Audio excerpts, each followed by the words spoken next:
Foros consentidos del pan, la sal y la cultura, en donde buscamos, además de saludarnos personalmente, además de hablar de algunos temas que vamos buscando, también conocer lugares tan bonitos como este que hoy nos recibe. Queremos empezar con nuestro agradecimiento a Óscar García Bretón y a Niram Toledo, que dirigen este lugar, Brío Restaurant, y que con tanta amabilidad y que con tanto cariño nos están recibiendo. Nuestro agradecimiento de verdad como a contragolpe, y agradeciendo a ustedes la confianza y el gusto con el que vienen a estos encuentros del pan, la sal y la cultura, que el día de hoy va a hablar sobre Más viva que nunca.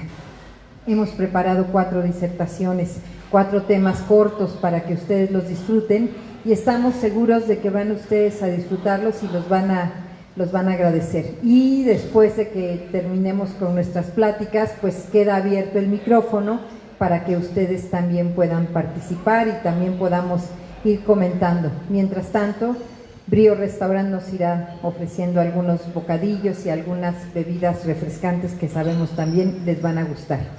Si les parece, nos conocemos todos. Vamos a iniciar escuchando a nuestro querido amigo, el arquitecto Prometeo Sánchez Islas. Muchas gracias por su presencia.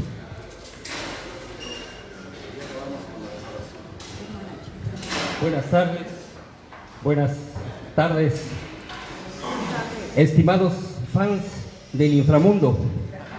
El señor de los que ya se fueron, Mictlantecutli, soberano de los mitológicos 9 ríos subterráneos, prescribió que, por acercarse su fecha, recordase difuntos a quienes por su fama se les tuviese ahora presentes.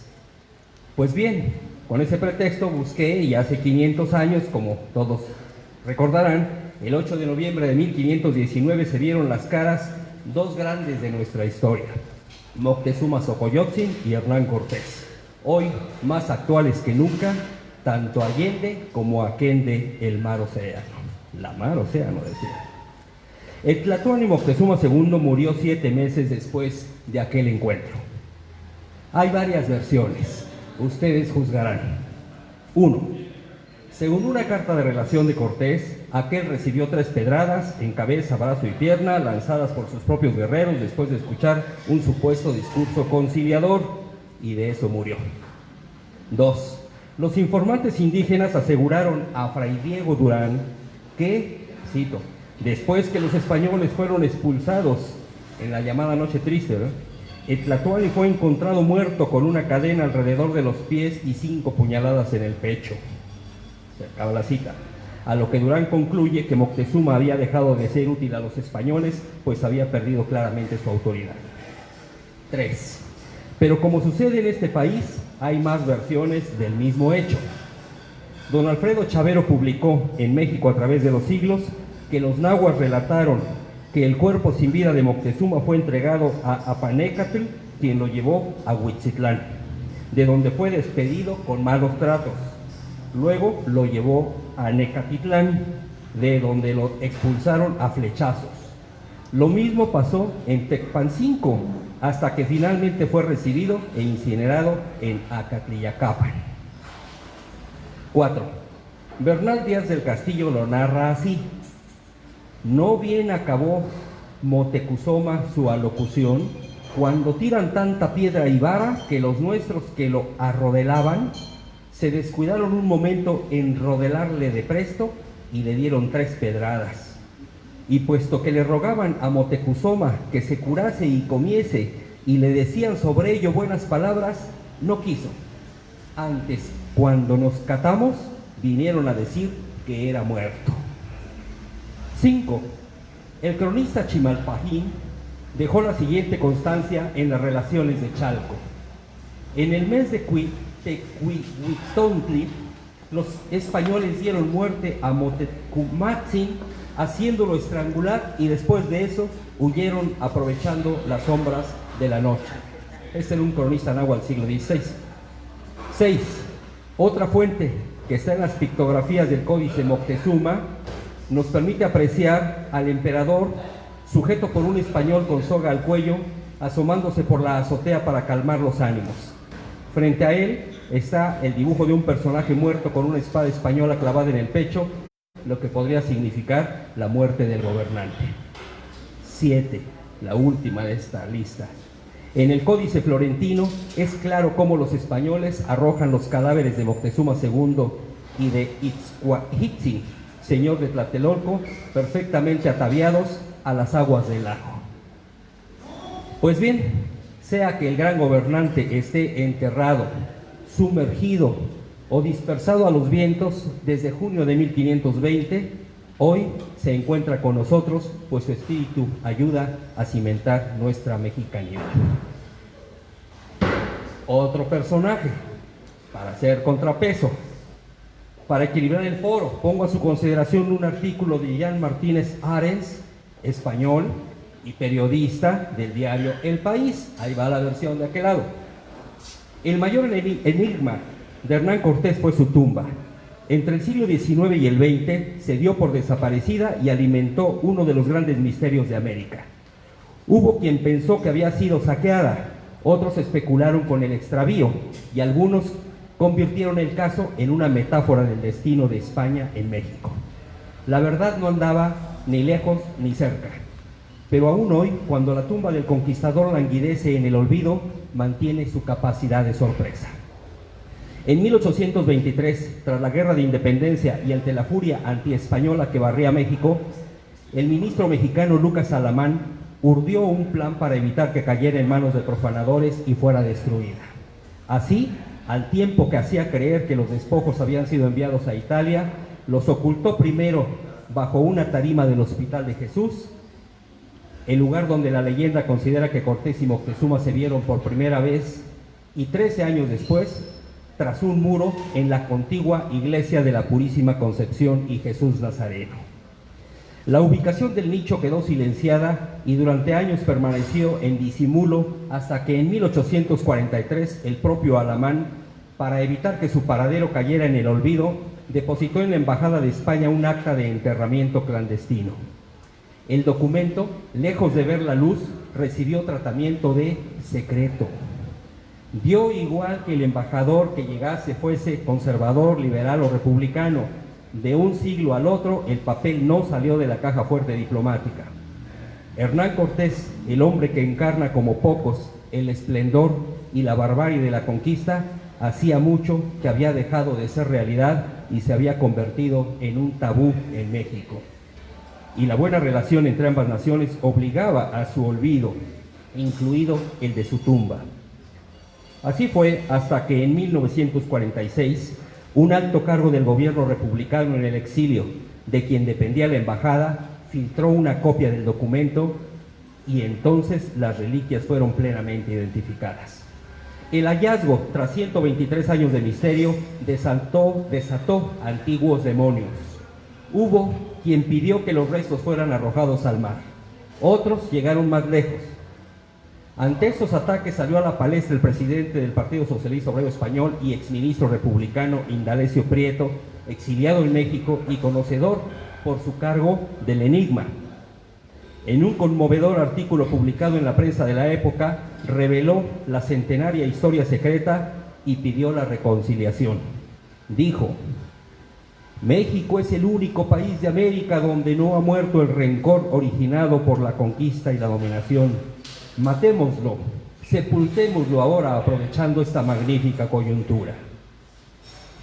Bueno, sus palabras no tuvieron eco. México prefirió devolver los restos al lugar al que los había arrojado la historia.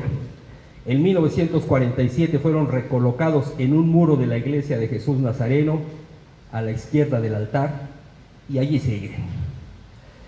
Este personaje, cuya leyenda negra no permite que ni en España ni en México se le rindan homenajes, vive, querámoslo o no, entre nosotros. Tema relacionado. La Conceja cuenta que Cortés fue cautivado por una mujer indígena muy especial, la Malinche, quien primero fue su intérprete y más tarde su mujer, quien adoptó el nombre de Marina tras su bautizo en Tlaxcala. Embelesado por aquella mujer, el español decidió mandarle construir una casa en Coyoacán. Tras la caída en Tenochtitlan el 13 de agosto de 1521 y del nacimiento de su hijo Martín Cortés en 1522, Malinali estrenó su casa. La Malinche la quiso roja, con grandes jardines y muy cerca de una iglesia. Sabrán que existe, que ahí está en México y está ubicada perfectamente, muy decorada por fuera con estucos. Por este motivo, Cortés mandó erigir la iglesia y la plaza de Inmaculada Concepción para que fueran el templo y el parque frecuentado por ella. También conocida como la Casa Colorada, esta casona de paredes gruesas, bellos ventanales e icónicos barrotes fue el hogar de la Malinche y Hernán Cortés durante un año. Bueno, no vivió mucho porque ustedes saben que después pasó otra cosa. Más o menos fue esto en 1521 a 22. Rápidamente la historia nos dice que Cortés posteriormente la llevó a Huiloapan, en Veracruz, la casó con el hidalgo Juan Jaramillo, donde gozaba pues de una encomienda muy grande, era la encomienda más grande de la Nueva España, y ya se deshizo de ella. Ella tuvo otro hijo, otra hija, a la que llamaron María, ahí con Jaramillo, pero poco después Cortés la llevó consigo para calmar una rebelión en las Ibueras, o sea Honduras, en 1524 a 26, para que le sirviera como intérprete. Es interesante recordar que León Portilla escribió una investigación sobre los aztecas que vivían en Centroamérica y que todavía viven por ahí, todavía hablan náhuatl. Es escasa la información sobre Marina después de que fue a América Central. No obstante, algunos historiadores estiman que murió alrededor de 1529, enferma por una epidemia de viruela que hubo en 1528 o 29.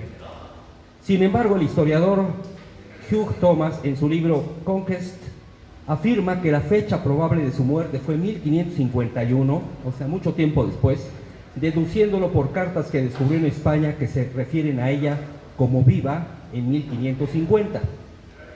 Bueno, pues quién sabe dónde quedó, pero hay una leyenda urbana. Se rumora que la Malinche había muerto en Jilotepec, que está en el Estado de México, cerca de Tula, y que en su enterramiento se habían incluido preciadas joyas y, claro, mucho oro. Se llegó a afirmar que ese entierro estaba justo debajo de la cruz atrial, que entonces era un cementerio, del templo de San Pablo y San Pedro Jilotepec. Justo debajo de esa cruz se dice que fue el sitio, ya fueron los de Lina, excavaron y no hay nada, así que no sabemos dónde está la Malinche, pero de todos modos, como los otros personajes, aquí está con nosotros. Bueno, un cuarto personaje, muy rápido, perdón, porque es poco tiempo. Fray Bernardino de Sahagún. En la misma línea de personajes del siglo XVI mexicano, les ofrezco a este rocambolesco fraile quien amerita una película de erudición, aventura e intriga, lo mismo que enormes monumentos y cátedras universitarias. La muerte lo recogió en Tlatelolco el 5 de febrero de 1590, de 91 años, con mal de Parkinson y bastante zarandeado, pero aún lúcido y dictando la profunda investigación que realizó en la Nueva España. Falleció en su querido Colegio de Naturales de Santiago de Tlatelolco, de donde partió en diversas ocasiones para entrevistar a los sabios nahuatlatas en poblaciones relativamente cercanas, donde se resguardaban los códices ancestrales antes de que se generalizara su expolio y destrucción.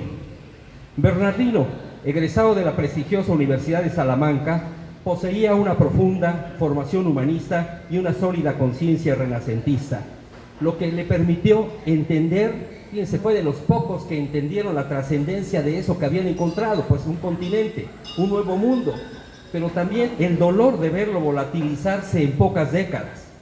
Por ello, ideó una metodología que le permitió recopilar, contrastar, organizar y traducir de los jeroglíficos al náhuatl y de ese al castellano la versión mexica de su propio cosmos. Aquel método resultó tan útil que aún se enseña a los maestrantes en ciencias sociales. Sus enormes 12 libros hablan de lo muerto, de lo que ya está muerto, de lo que ya no existe o aparentemente no, de lo que la hispanidad estaba matando con gran éxito, de lo que el fanatismo religioso estaba aniquilando, de lo que la codicia estaba subsumiendo para justificar la explotación. Los textos y cientos de dibujos que él y sus discípulos nos legaron nos dejan entrever algo de la grandeza de las culturas nativas y al mismo tiempo le dan sentido a lo que se resistió a morir, como lo que hoy estamos celebrando aquí, y aún pervive en tradiciones simbiotizadas o mixtificadas. Y todo ello funciona como un espejo en el que nosotros nos vemos ahora y a veces no nos reconocemos. Gracias a Bernardino y a otros como él, sabemos cómo concebían los mexicas al mundo, al universo, a la naturaleza, a la vida y a la muerte. Sabemos de su vida, de su medicina, de sus oficios y de su forma de gobierno, los cuales él rescató en nuevos códices y en las enseñanzas de aquel mitológico colegio de Tlatelolco. Sabemos de su historia real y de su historia mítica. Sabemos cómo educaban a los niños, jóvenes, guerreros y doncellas. Sabemos de comerciantes, artesanos, recolectores de impuestos, prostitutas y artistas. Sabemos cómo hicieron sus palacios, templos, acueductos y ciudades. En fin, sabemos mucho de nuestros orígenes gracias principalmente a él, quien, como dije, recolectó y fundamentó sus textos como investigaciones doctorales sin sesgos políticos, militares o religiosos. Pero aún más, encontró los hilos de la creatividad que venían de antiguo y así se sumergió en los insondables campos de la poesía, la filosofía y la religión, temas por demás abstractos y abstrusos que él comprendió bien porque hablaba náhuatl y otomí, además de varias lenguas europeas. Su legado confirmó que aquellos seres despectivamente llamados indios en realidad eran parte de una cultura pujante e iluminada basada en la guerra y en la agricultura, profundamente religiosa y con expresiones artísticas que solo hasta la abstracción del siglo XX pudimos comprender.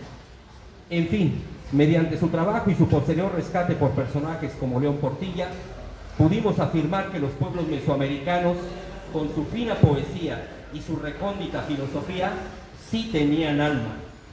Sí, Bernardino, Tatabasco de Quiroga, de las Casas y otros, queriéndolo o no, rescataron del inframundo y del cielo amerindios el alma que hoy argumenta nuestro orgullo. La obra de Fray Bernardino de Sahagún le permite vivir, como a los otros personajes que he mencionado, hoy y siempre entre nosotros.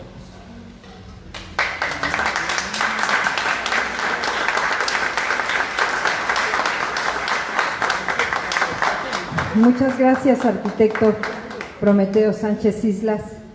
Y bueno, continuando con esta tarde en la que estaremos hablando de la muerte desde distintos ángulos y en el orden en que lo propusimos desde nuestra invitación, me toca intervenir a mí.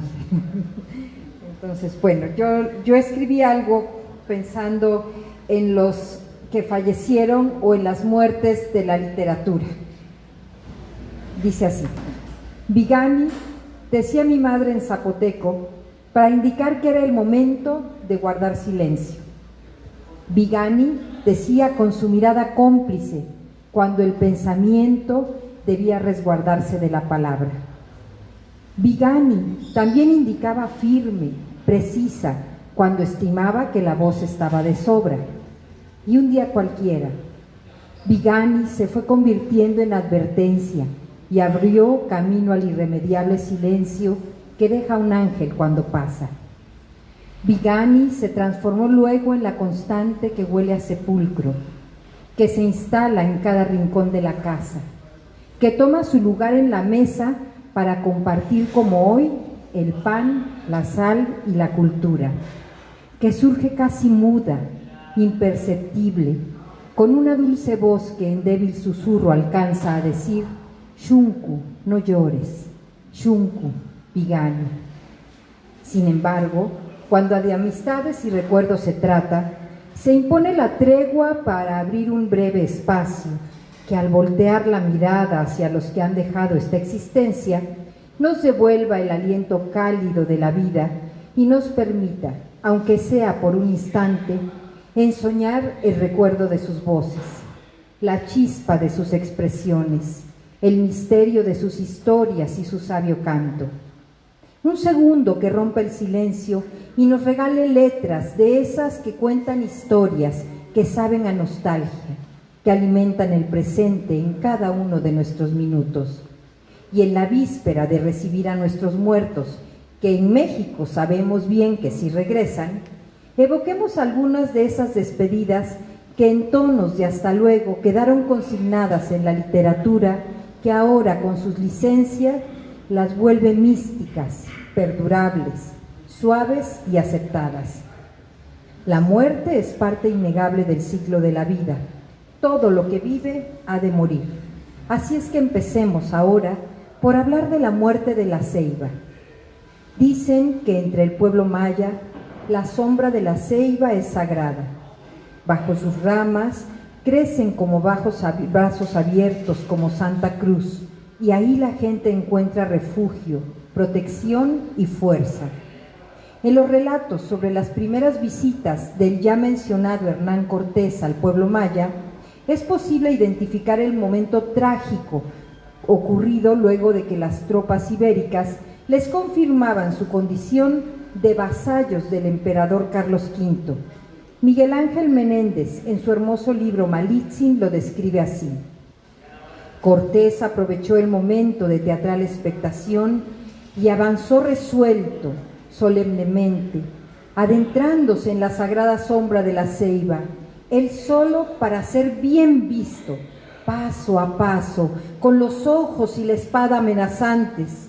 Llegó donde el nudoso tronco y con guerrero ademán tocó hasta 3 veces la pulpa del árbol inocente con la punta de su espada, marcándolo así al hierro frío. Y del silencio espeso brotó un suspiro de muchos pechos que bien pronto se apagó. Así fue muerta la ceiba en Tabasco, elemento representativo de la tradición maya, de mano del capitán don Hernando de Cortés. Muerte vista sin sobresalto alguno por la dignidad del bosque, por la caudalosa frescura del río que siguió rezongando entre ribazos, la impasibilidad del cielo azul, la brillante mirada del sol y el humano sobresalto de los corazones indígenas que apenas creían lo que presenciaban. Continuemos ahora en el sendero de la historia. Ahora vamos a encontrarnos con una mujer extraordinaria. Me refiero a Juana Catalina Romero, a quien la muerte convirtió en leyenda. Protagonista de su propia historia en un siglo en el que las mujeres de México pocas oportunidades tenían de vivir independientes. Participante activa de la política nacional, defensora de sus convicciones y aliada de Porfirio Díaz durante la estancia en Tehuantepec. Líder e inversionista de sus propias empresas en aquellos días en que la empresa doméstica era propia solamente para la mujer. Viajera incansable, benefactora de niñas y niños, para al final e injustamente ser tan solo recordada como la amiga de don Porfirio. Y hoy que es permitido dejar volar la imaginación, hoy que tenemos licencia para la suspicacia, solamente quiero apuntar que este par de aliados, amigos y yo diría hasta almas gemelas, dejan este mundo en el mismo año de 1915, tan solo con algunos meses de diferencia.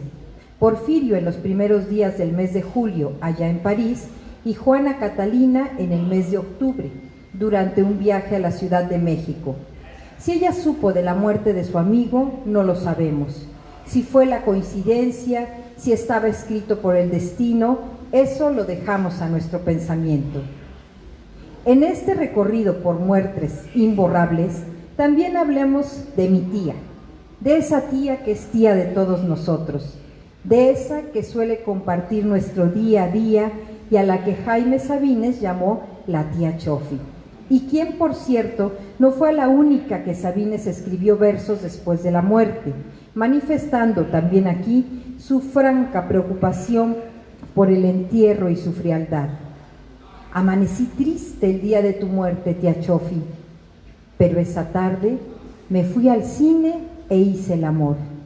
Yo no sabía que a 100 leguas de aquí estabas muerta con tus 70 años de virgen definitiva, tendida sobre un catre, estúpidamente muerta. Hiciste bien en morirte, tía Chofi, porque no hacías nada, porque nadie te hacía caso, porque desde que murió abuelita a quien te consagraste, ya no tenías que hacer, y a leguas se miraba que querías morirte y te aguantabas. Hiciste bien. Yo no quiero elogiarte como acostumbran los arrepentidos, porque te quise a tu hora en el lugar preciso, y harto sé lo que fuiste, tan corriente, tan simple, pero me he puesto a llorar como una niña porque te moriste.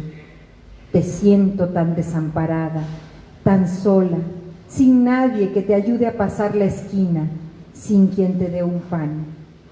Me aflige pensar que estás bajo la tierra tan fría de Berriozabal, sola, sola, terriblemente sola, como para morirse llorando. Dejo aquí este hermoso poema para finalmente hablar de esos episodios en que la vida cumple un ciclo y también nos acerca a quienes han muerto amando profundamente, a quienes murieron en un episodio de luminoso romance, a quienes asumieron que el único sentido de su existencia era el amor puro, a quienes finalmente descubrieron que amar sí es el verbo más bello, así como sucedió con la adolescente que protagoniza los que tal vez sean los versos más tristes de América Latina. María García Granados y Saborio era su nombre. Ella tenía poco más de 16 años. Se le describe como esbelta, distinguida y de hermosos ojos negros. José Julián Martí Pérez se llamaba aquel poeta enamorado cuya edad rondaba en los 24 y quien posteriormente escribió sobre los sucesos de la joven guatemalteca con la que compartió tardes enteras de conversación, cartas de ida y vuelta que desafiando el mar transportaban frases dulces para suavizar la diferencia de edades, que navegaron insistentes con versos tristes que no lograron salvar el abismo de las convicciones sociales. Sí, piensan ustedes bien, hablamos ahora de la niña de Guatemala, la que se murió de amor, la que dio fin a su existencia con el corazón roto, con el orgullo disminuido, con el golpe mortal de un amor no correspondido. 17 años y su vida terminó. Dicen que el propio poeta presenció a lo largo de su funeral el entierro y despidió a la niña con quien había jurado amarse hasta el fin de sus días. Años después, sus versos inmortalizaron esta historia. Quiero a la sombra de un ala contar este cuento en flor, la niña de Guatemala, la que se murió de amor. Eran delirios los ramos y las orlas de reseda, y de jazmín la enterramos en una caja de seda. Ella dio al desmemoriado una almohadilla de olor. Él volvió casado, y ella se murió de amor. Iban cargándola en andas obispos y embajadores, detrás iba el pueblo en tandas, todo cargado de flores. Ella, por volverlo a ver, salió a verlo al mirador. Él volvió con su mujer, ella se murió de amor. Como de bronce candente el beso de despedida, era su frente, la frente que más he amado en mi vida. Se entró de tarde en el río, la sacó muerta el doctor. Dicen que murió de frío, yo sé que murió de amor. Allí en la bóveda helada la pusieron en 2 bancos. Besé su mano afilada, besé sus zapatos blancos. Callado al oscurecer, me llamó el enterrador. Nunca más he vuelto a ver a la que murió de amor. Hasta aquí estas letras de vida y muerte. Hasta aquí este espacio que deambula entre el hoy y el más allá. Sin embargo, no quiero terminar sin dejar de mencionar a aquella mujer de mejillas rubicundas y sonrosadas. Me refiero a Josefa de los Ríos, quien también llega a mi memoria como la musa eterna del inolvidable López Velarde, amor platónico del poeta, la inalcanzable Fuensanta, quien con su muerte llenó de lágrimas el mar. Muchas gracias.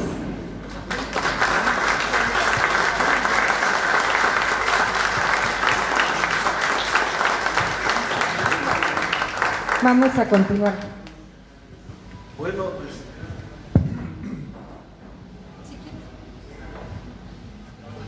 Bueno, terminamos con la parte erudita. Vamos a algo más vivencial. Posiblemente les haya llamado la atención el nombre de esta pequeña participación.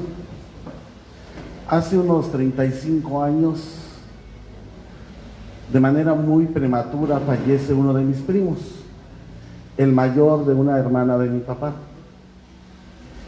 Y resulta que pues la mujer viuda pues estaba muy dolida por la muerte del primogénito.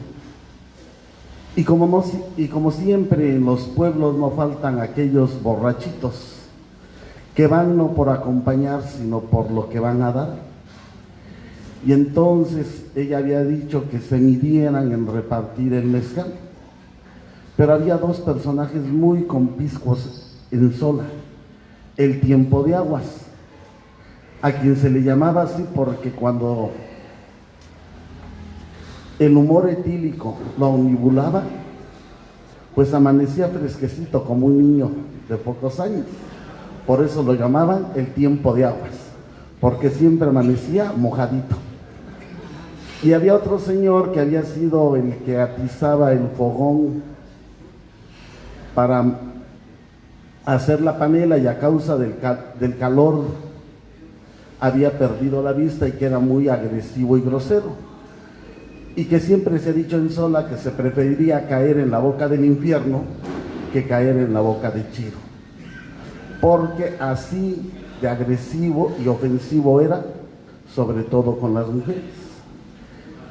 Entonces les dicen que ya no hay mezcal. Chiro, muy resuelto por haber sido antiguo enamorado de mi tía, llega y le dice que atera, ¿y para qué chingado quiere difunto si no tiene mezcal? Y nosotros, y mi tía se quedó con la mano en alto. Mira, Chiro, por favor vete porque ya no puedes seguir tomando. Y así vamos a ver que el mezcal y otras situaciones son parte de los rituales que tenemos.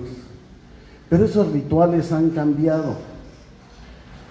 Aquella muerte trágica, dolorosa, que llenaba de dolor, de luto a los corazones, que acallaba las voces, que hacía fluir las emociones con la vista o la llegada de conocidos, familiares, amigos, hoy está pasando al recuerdo. Los oaxaqueños estamos enfrentando la muerte con nuevos ritos funerarios. La solemnidad de los rezos con las alabanzas al Señor San Gregorio, que definitivamente a mí me ponían los pelos de puntas, y a San Jerónimo, cuando comenzaba el Señor San Jerónimo, y estaban ahí como una hora rezando en esos interminables rosarios de hora y media, de 2 horas en los pueblos. Ahora han dado paso a una nueva serie de actividades. Ya se lleva estudiantina, en las ciudades se contratan orquestas de cuerdas, y terminando los rigurosos rosarios de 8, 10 y 12 de la noche, se hace la petición: es que a mi papá, al difunto, le gustaba esta pieza, se la pudieran tocar. Y pareciera ser que se abre la caja de Pandora, en la que todo mundo se acuerda: es que al difunto o a la difunta le gustaba esta pieza, y comienza un recital que termina entre 2 y 3 de la mañana. Y ya no digamos del acompañamiento musical, ya no hay responsos. Aquella época en que todo el mundo requiem eternas donas domine requiescat in pax, amén. No sabíamos lo que era, pero nosotros, amén. Ha pasado a la historia.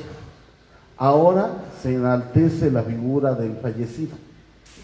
Los amigos le llevan al mariachi, las canciones de un tal Chalino como Las Nieves de Enero y otras más que los amigos cantan con lágrimas en los ojos desde el fondo del corazón.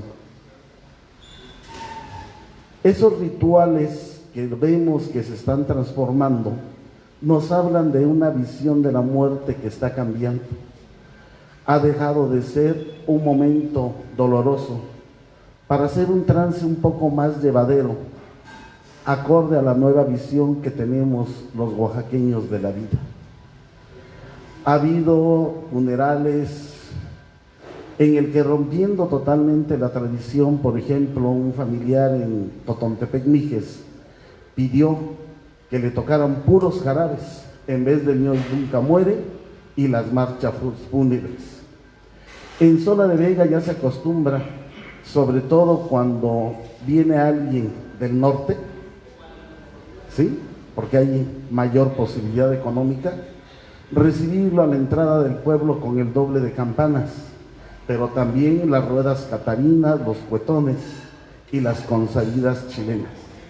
Y se lleva al muerto a su casa con la música que a él le gustaba escuchar, bailar, cantar y compartir con los demás.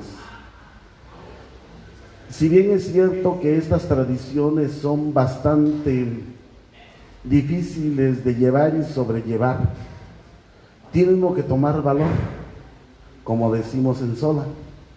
Y recuerdo que en el funeral de mi padre, obviamente como buen solteco, antes de morir le dije: papá, ¿y qué quiere para su funeral? No quiero flores, no quiero velas, no quiero que den de cenar para que la gente no venga a gorrear. Que vengan solamente los que me amaron de corazón. ¿Qué culpa tienen las flores para que ellas se mueran si yo ya estoy muerto? No quiero más velas porque solamente un Dios tuve en la vida. Yo no tuve 4 dioses, no quiero 4 velas. Y cuando llegue yo al panteón, me tocan el toro Rabón, me bailan las amarillas y Sola de Vega.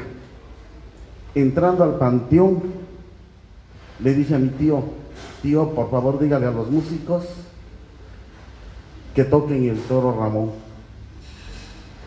Mi tío, muy atento y complaciente, fue con los músicos y regresó y me dice: si sabes la costumbre. Y yo le dije: un mezcal, por favor. Tomé valor y, sacando fuerzas de donde no tenía, tuve que decir: ay, riata, no te me revientes, que es el último jalón. Y en mi tumba, cuando yo me muera, tóquenme, tóquenme, tóquenme el toro Rabón. Y entramos bailando, como él lo había pedido. Ahora esta costumbre ya se ha hecho extensiva en los valles. La tradición en Tlacolula marcaba que solamente los jóvenes que se habían muerto sin casar deberían casarse con la muerte. Y por tal motivo, al llegar al panteón, antes de entrar al panteón, se tenían que despedir de la Virgen del Rosario. Regresando a la puerta del panteón, los amigos, si era joven, o las amigas, si era mujer, son los que cargan el ataúd, previamente vestido con su traje de novia la muchacha, o el traje que le regaló el padrino de bautizo.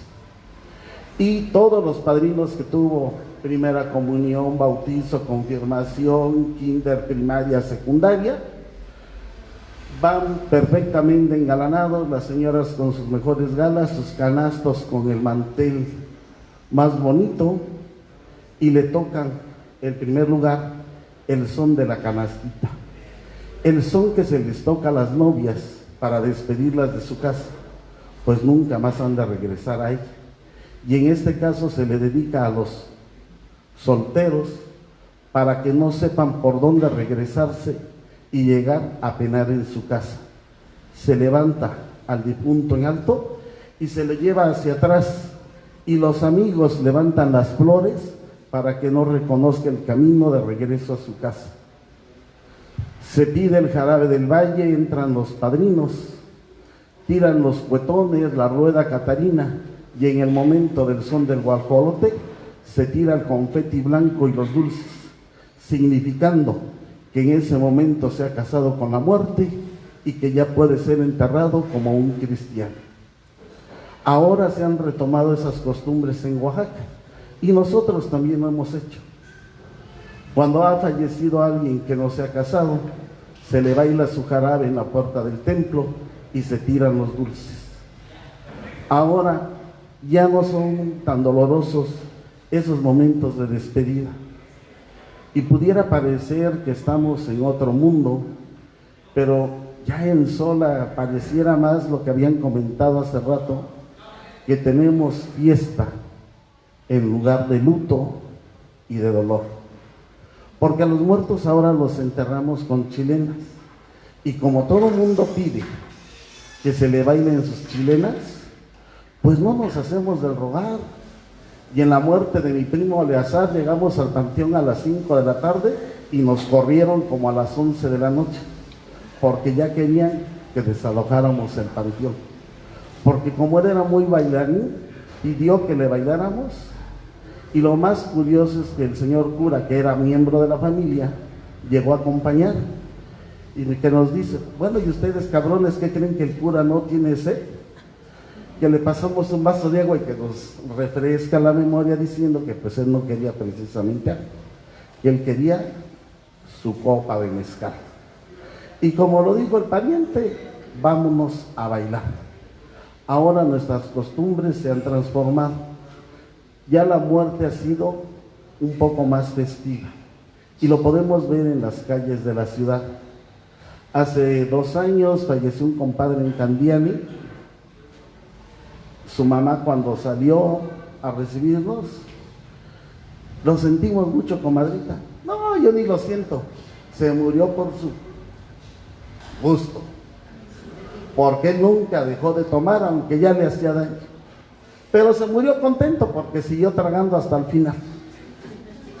Y nosotros así como: comadre, pues sí, fue su gusto, para eso vivió y por eso se murió, pero no vamos a estar tristes.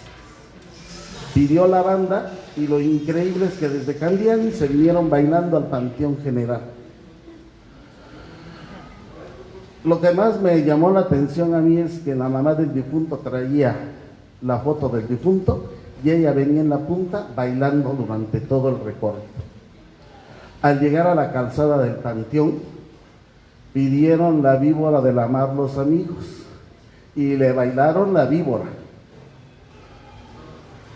Posteriormente, ya en la puerta principal, sus amigas también pidieron la víbora por aquello de la igualdad de género. Y para no quedarse atrás, los miembros de la vela Guiniguache de Cuchitán también pidieron su respectiva víbora. Así que todo el mundo vivoreó al difunto. Y con esto cerramos estas pequeñas aportaciones que tenemos de cómo se ha ido transformando la celebración de los entierros en Oaxaca y algunas partes de los valles centrales. Muchas gracias.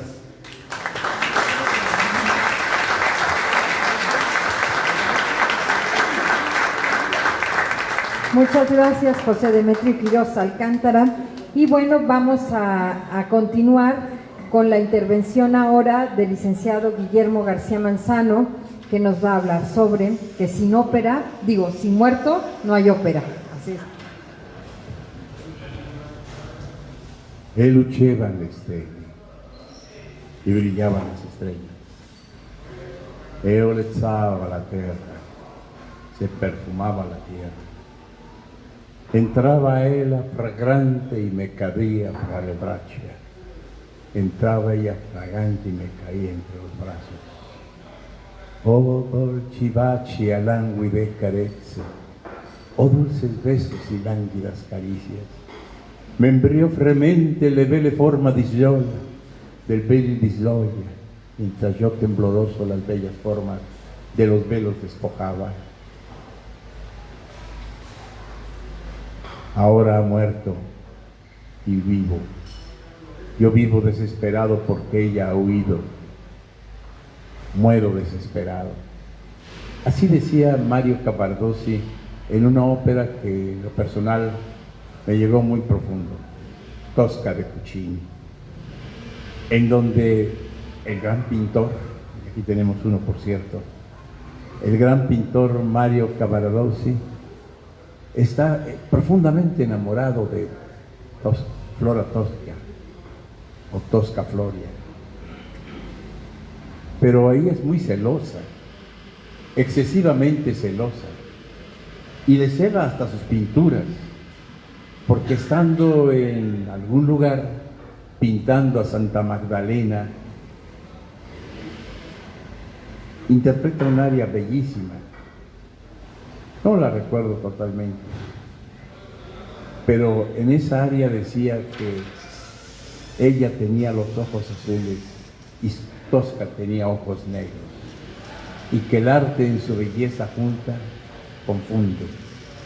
Pero por fin mi solo pensamiento dice: sei tú Tosca, sei tú, eres tú Tosca, eres tú. Y se desarrolla la trama. Y Mario Cavaradossi es un revolucionario que se esconde en un pozo para no ser prendido por los enemigos de la Italia floreciente. ¿Y qué es lo que sucede? Que lo apresan de todos modos, pero lo apresan más que por su dedicación política y su activismo, por el amor a Tosca, porque había, como en todas las tramas difíciles, un hombre, el barón de Scarpia, que tenía la necesidad de borrar todo aquello que se interpusiera hacia el amor, no digamos el amor trascendental, sino el amor carnal y momentáneo hacia Tosca. Así es que le hace la vida de cuadritos y en un momento determinado llama a Tosca a una privada cena y le dice: mira, vamos a liberar a Mario Cavaradossi, pero eso sí, esto tiene un precio, tendrás que ser mía.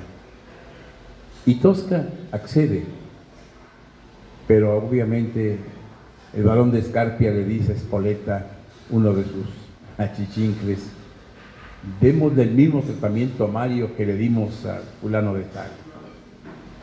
Y le cierra el ojo. Y es que a fulano de tal lo habían fusilado. Pero entonces el barón de Scarpia le dice a Tosca: te doy este salvoconducto para que una vez que seas mía, se vayan tú y Mario fuera del país y entonces no tengamos por qué perseguirnos. Y Tosca le cree, pero ella no quiere ser de nadie más que de Mario. Y el gran problema es que se enfrenta Mario Cavaradossi a un suplicio, mientras Tosca está siendo cortejada por el terrible barón de Scarpia. Con eso ya libró, entonces Tosca le dice: toma el amor de Tosca, y lo apuñala y lo mata. Tragedia. Pero obviamente en ese momento se va con el salvoconducto hasta donde está Mario, y Mario acaba de cantar ese adiós a la vida que en un principio les dije: le brillaban las estrellas, se perfumaba la tierra, chirriaba la puerta del huerto, a su paso rozaba la arena, entraba ella fragante y me caía entre los brazos, oh dulces besos y lánguidas caricias, mientras yo tembloroso las bellas formas de los pelos despojaba. Se desvaneció por siempre mi sueño de amor, ahora huido y muero desesperado, y nunca he amado yo tanto a la vida, a la vida. Así cantaba Mario Cavaradossi. Cuando llega Tosca, y entonces dice: ¿qué veo? A Tosca, que vienes. Y entonces Tosca le dice que tiene las manos ensangrentadas, pero que ha logrado un salvoconducto para irse ya. Y entonces pues le enseña el salvoconducto, pero dice que tiene las manos llenas de sangre. Y entonces hay un dueto precioso en donde tanto él como ella cantan a dúo: oh dulces manos, puras, dulces, algo así. Y es un romance, un algo de amor, una promesa del futuro. Entonces se oye que ya vienen el pelotón de fusilamiento y le dice: escucha Mario, escolta Mario, vamos a fingir que te mueres, porque van a ser balas de salva. Y entonces cuando ya se retire el pelotón, yo voy por ti y juntos nos subiremos y vayamos a disfrutar de nuestro amor en otro lugar. Y entonces comienza una música un poco tétrica. Y Tosca va narrando, ya llegan los fusileros, ya se acercan a Mario, le vendan los ojos, lo ponen contra el paredón y ahora, y suena la descarga, es todo un artista, un artista, dice, y espera a que pase un momento y dice, Mario, aspetta, Mario, aspetta, no te muevas. Y bueno, ya va llegando el momento en que se acerca Mario y le dice, pronto su Mario, pronto, y grita, porque se ha dado cuenta que ha sido un engaño y que han matado a Mario Cavaradossi. Entonces se oye a lo lejos que vienen ya Espoleta, que es el jefe de policía, a Chichincle, dije yo, del barón de Escarpia, dice, Tosca, pagarás con la tua vida, ¿no? Y Tosca se pone al pie de un peñasco y se tira gritando, Escarpia, nos veremos ante Dios. Y se muere. Caray. Es que qué ópera de las tantas que se han escrito, no tienen algo de tragedia, no tienen algo de melodrama, no tienen algo en donde la muerte, de una u otra manera, con los protagonistas o con alternativas de protagonistas, también sufren la muerte. Y ahí tenemos definitivamente pues un sinfín de óperas. Desde 1597, en donde se escribe por primera vez una ópera, Dafne, de Jacobo Peri, hasta el año, tengo yo registrado, de 1977, en donde se escribe Nápoles Millonario, que es de 1977. En aquel entonces este libro precioso refiere 792 obras, de las cuales estuve tratando de ver en cuántas de ellas está presente la muerte. Y yo les diré que prácticamente en un 90%. Las demás son obras pues más ligeras, comedias, jocosas, a veces ligerísimas, a veces cantos a la vida, pero la verdad casi todas terminan en la muerte. Bellini, un joven compositor, Vincenzo Bellini, tuvo a su cargo en su corta vida, creo que no llegó a los 36 años de edad, desplazó varias óperas, entre ellas famosísimas, pues está nada más y nada menos que Los Capuletos y los Montescos, pues basados precisamente en Romeo y Julieta de Shakespeare, pero también su obra máxima, Norma, una bellísima obra, finísima obra, en donde dejan a un lado el bel canto para ya referirse directamente a cosas más auténticas, más propias del tiempo. Y ahí es donde Polión y Norma, por amor, se sacrifican y mueren los dos. ¿Qué podemos hablar de Héctor Berlioz, el compositor de la famosísima obra Carmen? Carmen, aquella coqueta que hizo enamorar a un soldado, lo hizo renegar de sus principios, aquel que recordaba cuando ya había sido traicionada por el toreador y decía, la flor que tú me diste, yo no sé hablar francés, sé que más o menos se dice de flor que yo más belle, pero no me crean, es payasada de mi parte. Pero la realidad es que comienza a decir pues el terrible fin que le espera a esta mujer si la llega a encontrar, y luego se arrepiente y dice que siempre estará bella y que siempre será su amor. Pero cuando ya se descara totalmente Carmen, pues en una corrida de toros antes de que ingrese a la plaza, él la apuñala y también muere. Como ven, son medio trágicos los autores. Y la verdad es que pues hay otros amores que son más románticos. Ahí tienen ustedes la Bohemia de Puccini, la Bohemia, en donde hay un área maravillosa para los tenores que se llama Qué gélida manina, qué manita tan helada.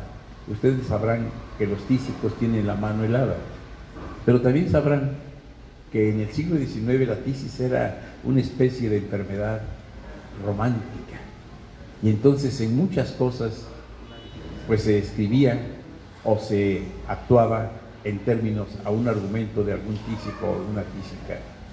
Los grandes compositores como el piano Federico Chopin, pues era tísico y murió también joven, muy joven, después de que en una isla del mar Mediterráneo trató de recuperar su salud, que nunca lo hizo. Y en donde George Sand, aquella mujer que se vestía de hombre para poder publicar sus obras, pues definitivamente le explotaba para que siguiera componiendo, porque era maravilloso, porque era único, porque era trascendental, y lo fue tanto que trascendió a la muerte. Bueno, ¿qué podemos hablar acerca, por ejemplo, de Claude Debussy?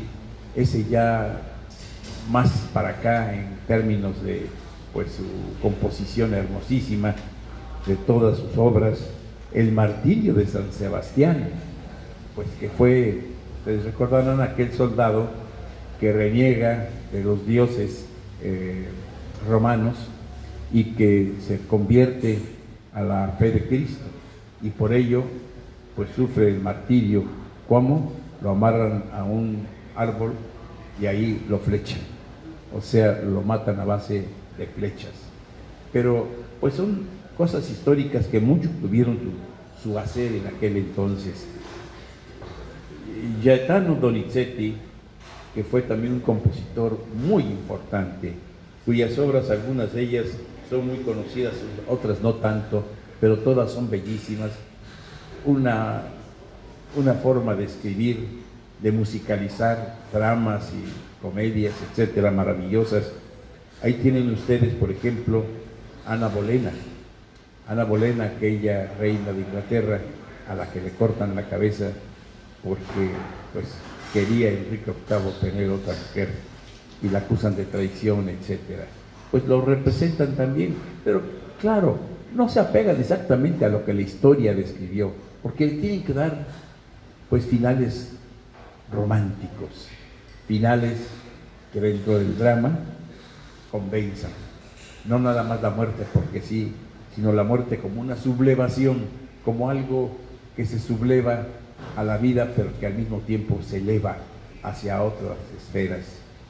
El mismo Donizetti escribe una obra maravillosa en donde se exige a la soprano, que es la tesitura más alta y sobre todo la soprano coloratura, que tenga verdaderamente una gran escuela. Lucia Lammermoor.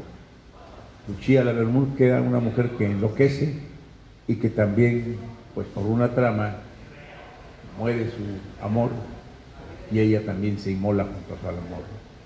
Y también estamos con Humberto Giordano, otro compositor que escribe André Chatrier y tiene arias maravillosas, y que también por amor a una mujer lo conducen al patíbulo, y en la época de la Revolución Francesa pues prácticamente le cortan la cabeza. Andrea Charrier es una ópera que tiene un aria para tenor maravillosa, pero que, bueno, lamentablemente ojalá pudiéramos acompañar todo esto con músicas, con temas incidentales. Gounod, ese compositor francés que tuvo a su cargo tanto Romeo y Julieta también otra vez, como el Fausto de Gounod. Es maravillosa esa obra, pues de una suerte Margarita muere mientras Fausto reza de rodillas por un lado, pero hay otro Fausto que escribe otro compositor en donde Margarita muere pero se va al cielo mientras Fausto es sacrificado. Pietro Mascagni, un compositor muy joven que tiene muchas obras, El amigo Fritz, por ejemplo, pero la obra fundamental es de un solo acto, es Caballería Rusticana. En Caballería Rusticana existe uno de los más hermosos intermedios, el intermezzo famoso. Es una obra que verdaderamente hiela la sangre de tanto, tan hermoso que son los compases que ahí subliman el espíritu humano, y en donde también muere en manos de su rival de amores, pues aquel que era el protagonista fundamental. ¿Qué podríamos decir de Payasos de León Cavallo? Que no solamente fue una obra de León Cavallo, también hubo otros payasos, como Bohemia también tuvo otra Bohemia, etcétera, como Fausto tuvo dos autores también. Pero en Payasos, que se ha hecho famosísima porque se presenta al mismo tiempo, como es muy corta, se presenta al mismo tiempo que Caballería Rusticana, una de un acto, la otra de prácticamente 2 actos. Pero maravillosa, porque ahí la Colombina traiciona con el arlequín a Payaso. Y entonces llega un momento en que él no sabe quién es aquel que ha sido su rival de amores. Y entonces el rival de amores está en un público, en un acto, porque eran teatristas, y entonces en plena actuación, Canio, el que está vestido de payaso, después de la famosa aria de vesti la yuva, viste la ropa de payaso, después de eso, pues lo que trata es pierde la cabeza y le comienza a inquirir a Colombina: el nombre, le gritaba, el nombre. Y entonces, como no respondía aquella, saca un cuchillo de entre sus ropas y se lo clava en el estómago. Al caer, Silvio, que era el arlequín y que estaba entre el público, trata de ir a auxiliar a la Colombina, pero resulta ser que entonces descubre Canio que ese es con el que lo traicionaba la Colombina, y también lo mata. Y al finalizar, lo que hace es decir un grito que le sale del fondo del alma y que dice: la comedia es finita, la comedia ha terminado. Recuerden que estaban en una representación teatral. Massenet escribe Better, esa obra maravillosa en donde verdaderamente Better es una persona que se suicida por amor a Charlotte, y cuando esto pasa, Charlotte llega y todavía lo encuentra moribundo y le dice que él ha sido el amor de su vida, pero ya nada hay que hacer. Bueno, pues yo creo que no puedo yo prescindir, aunque ya lo toqué en algún momento, de Giacomo Puccini. Giacomo Puccini, que tiene, entre otras cosas, el Manon Lescaut, que es una obra preciosa con arias de tersura en la voz del tenor y en la voz de la soprano. Y es maravillosa también ahí Manon, no sé cómo se pronuncia, yo me imagino que es Criou, es el joven amado por Manon, y también muere, pues cuando el cuerpo de Manon está totalmente, pues ya inanimado. Pero la Bohemia, de la cual también repito, también muere ahí la actriz fundamental, Madame Butterfly, que es una de las obras más hermosas de Puccini, que es una obra escrita más que bien para la mujer, para la voz femenina, aunque hay un Pilkington que sale como tenor, y un Charles que sale como barítono, y otros que actúan ahí en el Japón de aquel siglo XIX y que todavía está prácticamente en su medioevo. Pues Madame Butterfly es una obra escrita para la voz femenina, que por cierto tuvo unos fracasos terribles en las 2 primeras representaciones. No le entendía a la gente hasta que cambiaron un poco pues la trama, pero es increíble cómo Madame Butterfly se suicida por amor a aquel con el que se había casado en un ritual japonés y que era un capitán de un navío extranjero norteamericano, y que se va, le promete regresar, pero pasan los años y no vuelve, y ella siempre lo está esperando y canta arias maravillosas como un día vedremo, un día regresará, un día lo veré. y no aparece. Y cuando aparece, dice, por fin el amor triunfó, cuando ve que el barco ya está en la bahía con la bandera norteamericana, y entonces toma al hijo que habían tenido, que era un niño todavía pequeñito, y pues espera, ya viene papá. ¿Y cuál viene papá? Cuando le anuncia a Chartres que venía casado.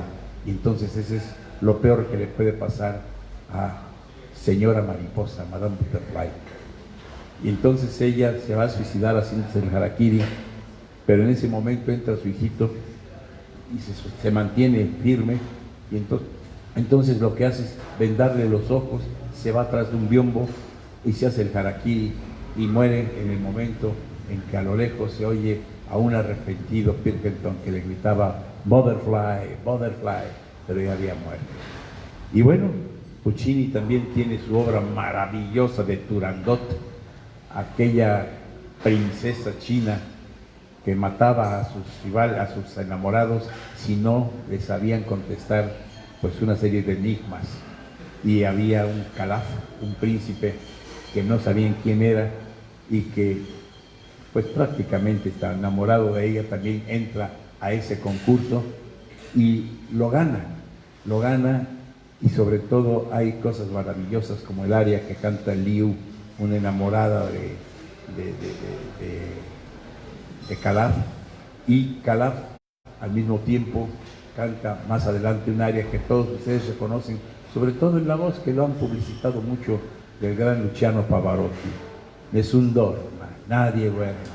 Es una maravilla donde la voz del tenor pues es espléndida.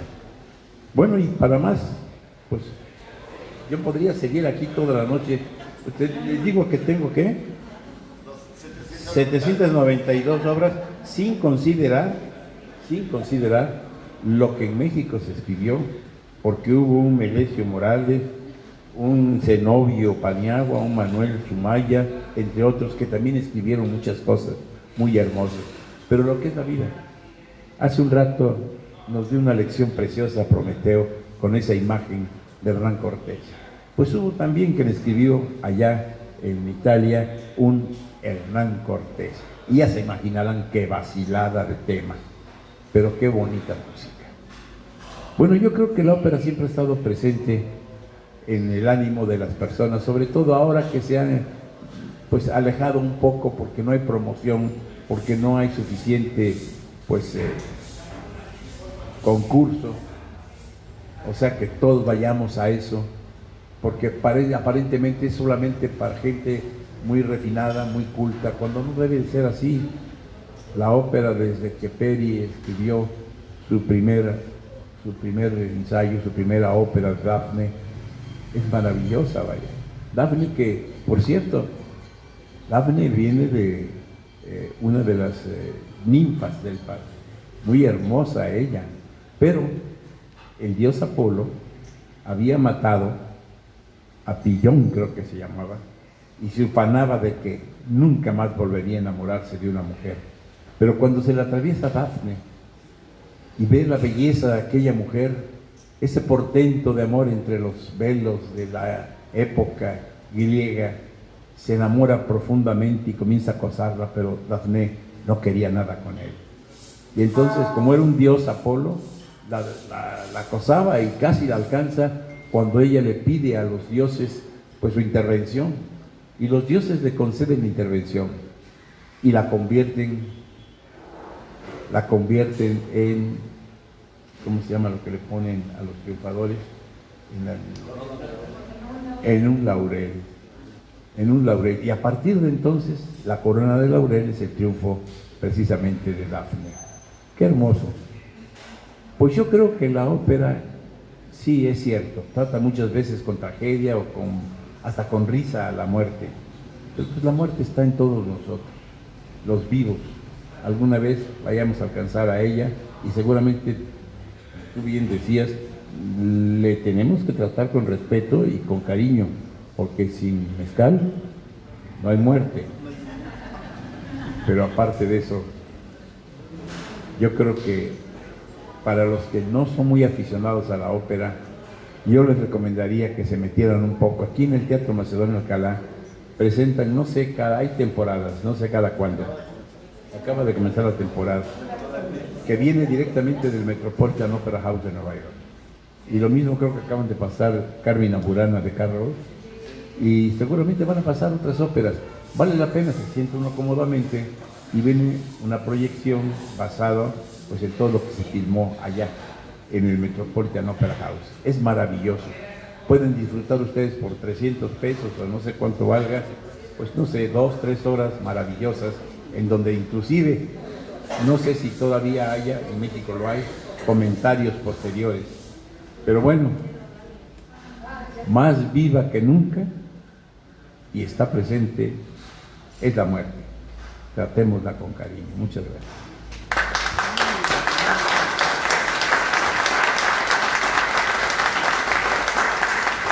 Muchísimas gracias al licenciado Guillermo García Manzano, y es el momento de escuchar también las opiniones y los comentarios de nuestro público mientras nos pasan otras agüitas y antes de empezar a compartir el pan y la sal después de estas intervenciones.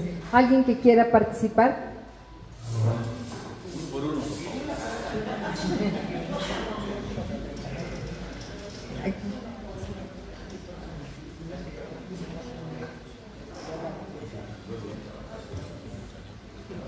Buenas tardes. Yo quiero agradecerles porque fueron momentos fantásticos en que nos invitaron a usar nuestra imaginación, porque ya actualmente con la tecnología todo lo tenemos ya elaborado. Entonces ahorita imaginar ese Hernán Cortés, que es fabuloso, hombre, esas óperas que de veras a mí me llegan al corazón y que de veras es una oportunidad que estamos perdiendo en nuestra ciudad porque no accedemos. Va uno y la mayoría de las personas son extranjeros. Entonces es muy bueno que lo veamos porque 200 pesos estamos viendo una cosa maravillosa. Esas palabras tan dulces en zapoteco, ay, que hermoso, me las tengo que aprender. Todos los hombres que ustedes dijo, entonces ha sido de veras una reunión increíble. Los felicito porque eso nos hace mucha falta. Felicidades.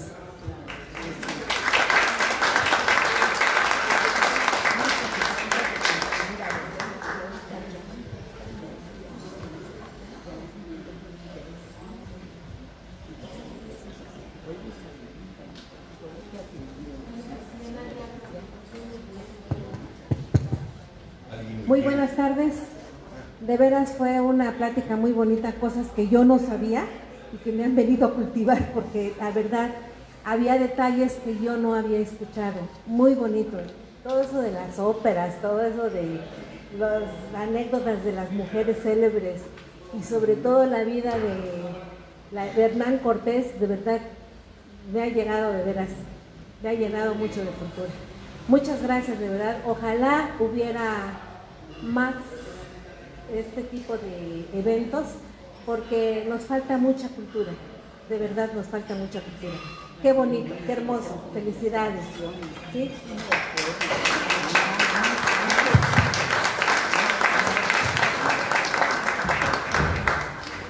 Quisiera contarles una pequeña anécdota de ópera. Ustedes han oído hablar de Enrico Caruso. Enrico Caruso, napolitano, que naciera en el siglo XIX y muriera en la primera treintena de los años del siglo pasado. Fue un tenor que, según dice la crónica, no ha tenido parangón. Maravilloso. Pero no solamente era un regorbete medio feo, pero con una voz angelical. Y la verdad que era muy bueno para hacer caricaturas. Él mismo se dibujaba. Pero aparte de todo, empedernido. Había una gran cantante, la Meli Brand, que era una diva, o sea, una divina. No podía en algún momento dar a nadie contra ella. Ella era lo máximo. Tenía que exhibir su grandeza, su poderío, su empoderamiento del arte bello. Y bueno, en esa área que le faltaba de Puccini, che gelida manina se la lasci riscaldar, en donde el pintor, el bohemio, el poeta, le dice a aquella que había llegado indiscretamente a pedir una tacita de azúcar, creo. Le dice, ¿quieres saber quién soy? ¿Qué soy? Soy un poeta. ¿Qué cosa hago? Escribo. ¿Y cómo escribo? Escribo. Y le comienza a decir que es un señor que no tiene un centavo, pero que tiene, no sé, un alma millonaria y que vuela su imaginación en versos y que ahora pues prácticamente le ha tocado la inspiración o la musa que ha llegado indiscretamente ahí. Pero en aquel entonces no había luz eléctrica y entonces tiene que representarse la ópera con una vela en una mesa en donde se supone que Lucia, que se hacía llamar Mimi, deja sus llaves de la guardilla donde vivía, arriba de donde estaba el grupo de bohemios. Y entonces Rodolfo, que era el tenor, el poeta, si discretamente tira las llaves y apaga la luz de la vela. Y entonces la Mimi, o sea Lucia, a la que le decían Mimi, pues comienza a buscar con la mano por donde andan las llaves. Y el otro mañoso le toma la mano, por eso le canta, qué manita tan helada, qué manita tan fría. Pero luego ella le responde, sí, mi chiamano Mimi, ma il mio nome è Lucia. Sí, me dicen Mimi, pero mi nombre es Lucía, y soy costurera y hago, bueno, ahí comienza a referirle todas sus... Es un aria preciosa, una respuesta a una de las más hermosas arias de tenor, la que canta la soprano. Pero al momento de ponerle a la Malibran el toque de mano, ¿qué creen que hizo Caruso? Le puso una salchicha fría. Y así era Enrico Caruso. ¿Y quién lo criticaba? Nadie. Era la época de los gángsters, ¿no? De los gángsters de Chicago. Era aquella época en donde definitivamente pasaba que hasta lo podían llegar a perseguir porque le podía llegar a cantar a un gángster. Como ahora los narcocorridos, entonces eran áreas de ópera, ¿no? Pero era maravilloso y había un recitalista llamado McCormack, John McCormack, que era un tenor también que no cantaba ópera, sino puros recitales con arias de ópera, o sea, canciones de ópera. Y la verdad es que también tenía su público y la prensa de aquel entonces los encontraba, ¿no? Es decir, decía uno que había dicho del otro y el otro que había respondido de aquel, y sin embargo no había pasado nada. Pero un día, un buen domingo, dice la crónica, se encuentran Caruso con sus seguidores y McCormack con los suyos en el Parque Central de Nueva York, y cuando se ven frente a frente no queda otra más que saludarse, y McCormack con cierta ironía le dice, ¿cómo amaneció el mejor tenor del mundo? Y entonces Caruso le dice, ¿y desde cuándo eres barítono? El tenor es una tesitura, un registro de voz masculino, y el barítono otra, más baja. Entonces, pues el otro era los dos eran tenores, pero esa era la forma en que podía apreciar la grandeza de las personas con su espíritu competitivo, pero caballeresco. Admira muchas, pero muchísimas anécdotas en la ópera, y son maravillosas. La última que les voy a contar. Cuando Giuseppe Di Stefano, otro de los grandes tenores, vino a México en 1950 con la famosa, entonces se llamaba María Magalini Callas. Se quitó el Magalini porque era el apellido de su esposo, pero entonces se quedó como María Callas, una de las grandes divas del siglo XX, una voz privilegiada. Y cantaron varias óperas. Una de ellas fue, pues no sé, yo me imagino que ha de haber sido el presidente de la República a la ópera, y no aparecía Giuseppe Di Stefano. Y ya mero iba a comenzar y no aparecía. Y ahí tienen a media humanidad buscándolos por todos lados, y lo van encontrando, ¿en dónde creen? En la calle de San Cosme, comiendo tacos y bien borracho. Sí, entonces, pues no sé, yo me imagino que le pusieron una inyección de cafeína, alguna cosa así, pero lo pusieron inmediatamente al alba. y ya llegó a cantar. Pero pues precisamente estaba cantando Que Gelida Manina en la ópera La Bohemia, cuando de repente estaba de iluminador, el staff le aventaba directamente pues la luz hacia él, pero con la cruda que traía y con esa luz que verdaderamente lastima, deslumbra.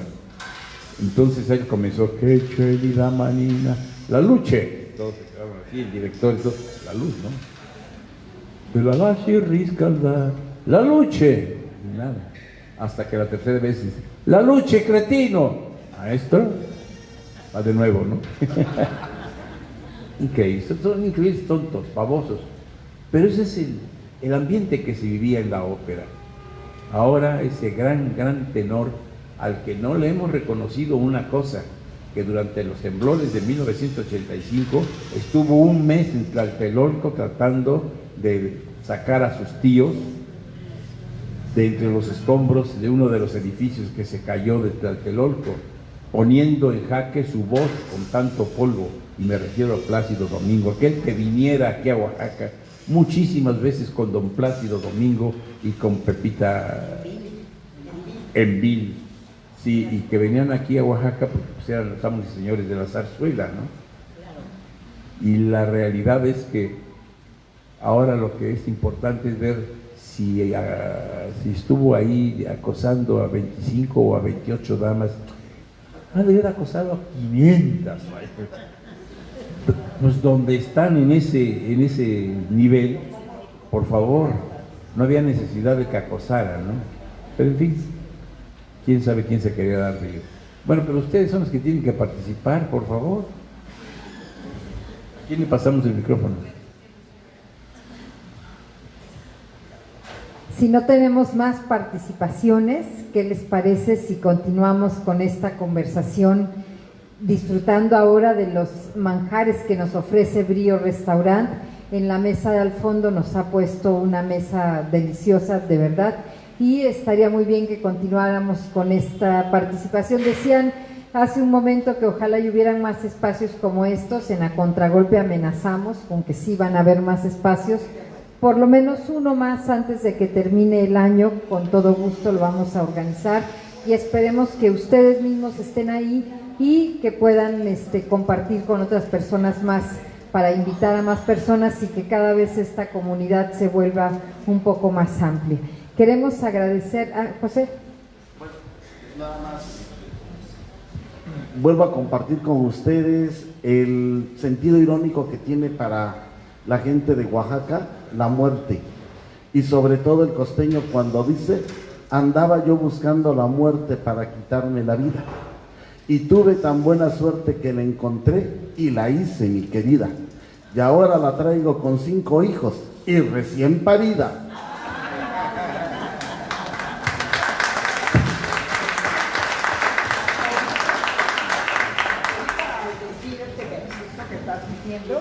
Me acordé de los versos que se decían en el Cotompinto relativos a la muerte, tanto como la muerte o como la calaca. Hay unos buenísimos, con toda la picardía del mundo. Yo desgraciadamente tenía el interés de escribir unos y traerlos, pero por falta de tiempo, por estar muy cargada de trabajo en casa, no pude hacerlo. Pero allí aparecían unos versos simpatiquísimos. La muerte siriquisiaca, así le llamaban. Sí, hay unos muy buenos. He tenido el cuidado desde hace muchos años, fui guardando versos y versos y versos del Cotompinto. Y no es por ninguna presunción, pero tengo como 80 o 90 versos de Cotompinto. Yo practico el Cotompinto en la casa con mis hijos y lo manejo de la siguiente manera.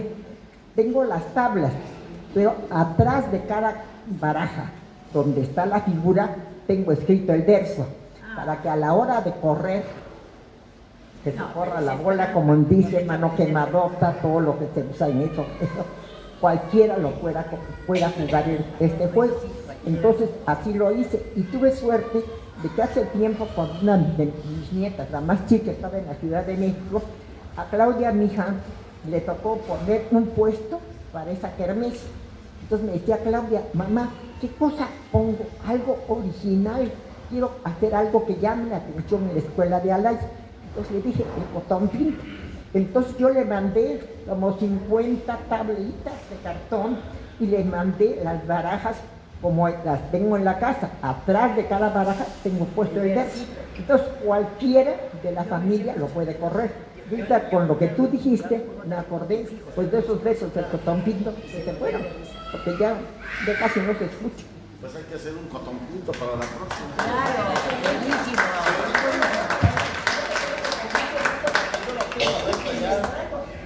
No es por echada, pero te traigo la lista de los versos, que tengo muchísimo.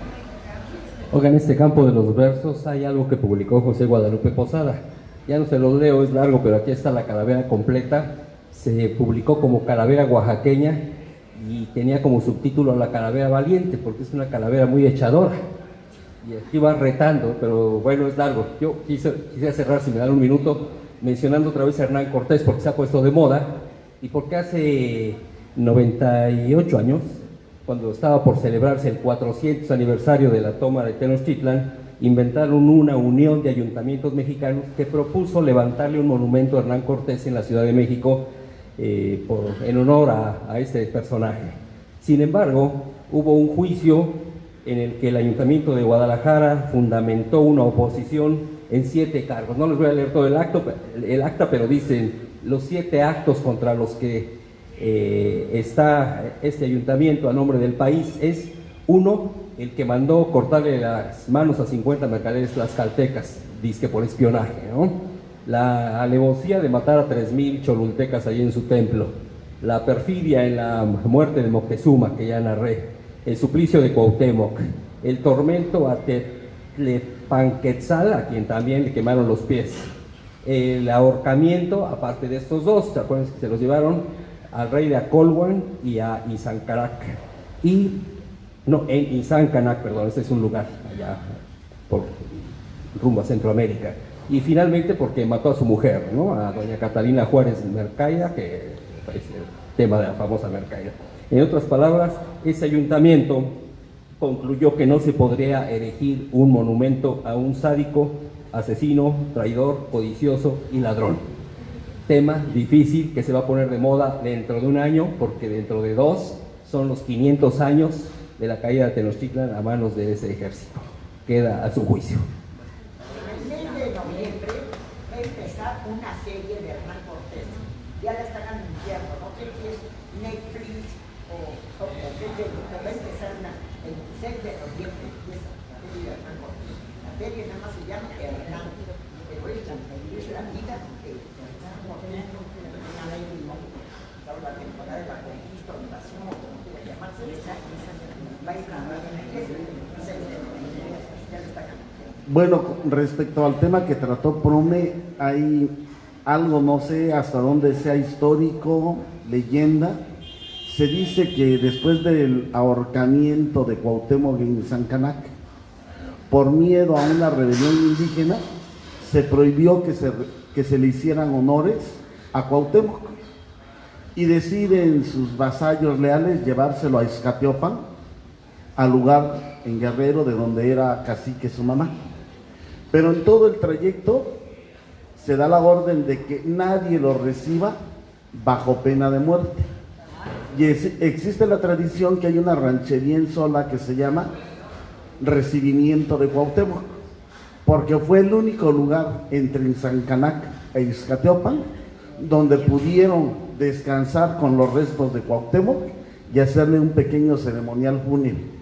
Por eso todavía existe en Sola de Vega esa ranchería, pero está entre los límites de Putla, Tlaxiaco y Jamiltepec. Es un lugar muy, muy recóndito, pero todavía ellos dicen que se sienten muy orgullosos de haber sido el único lugar donde se le rindieron honras fúnebres a Cuauhtémoc.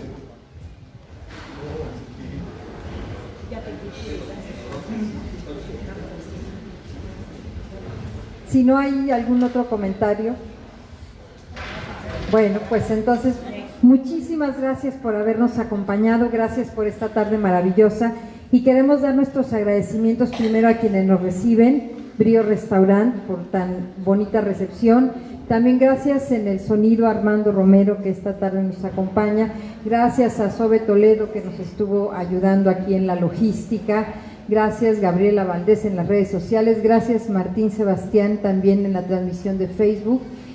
Y a nuestros invitados, muchísimas gracias José Demetrio Quirós Alcántara por haber estado con nosotros esta tarde. Gracias arquitecto Prometeo Sánchez Islas y bueno, el licenciado Guillermo García Manzano y su servidora, les agradecemos muchísimo esta tarde.